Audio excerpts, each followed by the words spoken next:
What is your name? Gisele. Gisele, how was your experience at the Maracana? Who was Gisele before the Maracana and today? I grew up in the church, which I attended with my parents.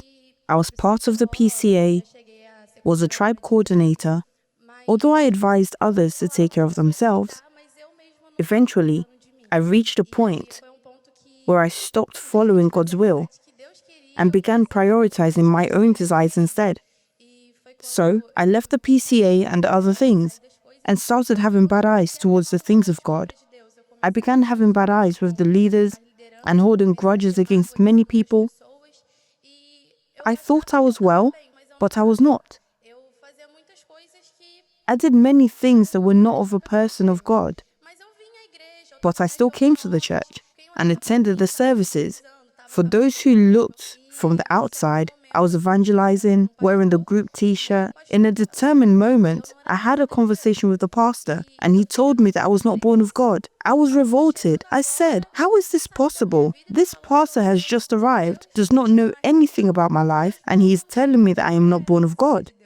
During a meeting, God spoke to me that I was not born of him, considering my attitudes. I was so ashamed I could not even talk to God. I felt terrible. On a Wednesday, God told me to get baptized. I entered the church with a million thoughts swirling through my mind. I then went to the bathroom, knelt down, rested my face on the toilet, and started talking to God.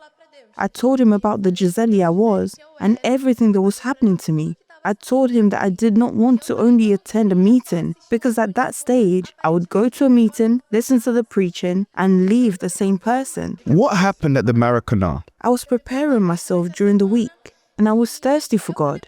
So, I gave my all.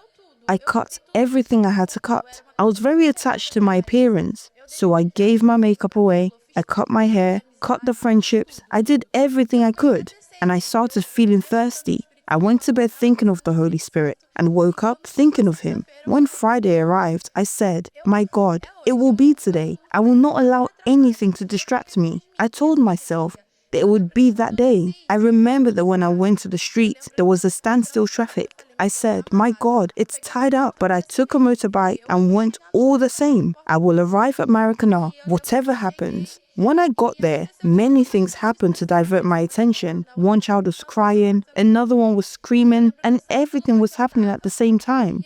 But I recall that I left my place and went to seek. Then the bishop said, "Put the Bible on your mind." And he said, "Tell God what is your biggest dream." So I told God everything that was happening inside me. I said to him that I did not want to be that Gisele anymore, because it is his child only who has a spirit, and I did not have it. So when I spoke to God, I asked him what I wanted. I told God that I needed him. I needed his spirit in my life. I surrendered and humbled myself, Bishop. A few minutes later, I felt a profound assurance. I was certain that God was within me, and I knew that the Holy Spirit was with me. I experienced a peace that was not fleeting, but a lasting one. I left that place filled with joy and peace. I was so sure of it. The entire world may say otherwise, but I know that God was inside me. Bishop, I know that if I were to die now, I would know where my soul would go. Are you saved? For sure. God bless you much more.